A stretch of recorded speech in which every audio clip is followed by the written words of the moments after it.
আরেকজনের বউ আরেকজনের সাথে ধরা পড়ছে, কয় বিয়ে পড়া দিব। আরে বেটা তুই আরেকজনের বউ কেমনে বিয়ে পড়াবি বেটা? হাই বদমাশ, এটা নিয়ে বিচার? তুই ধর্ম বুঝুস না? তোর বাসায় কোরআন নাই?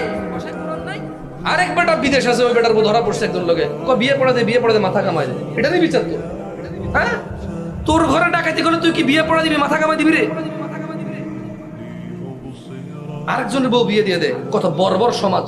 একটা মানুষ নেই প্রতিবাদ করেন, এটা আবার ভিডিও করে ইন্টারনেটে ছাড়ে, আবার বলে যে একবার ঠিক বিচার হয়েছে নাকি বিয়ে পড়াই দেবো। আরে বেটা, হেতে যা করার জন্য, এই জায়গায় জেনা করার জন্য উঠছো, তুই বিয়ে করা দিলে তো তার আকাঙ্ক্ষা আরো পূরণই করলি তুই।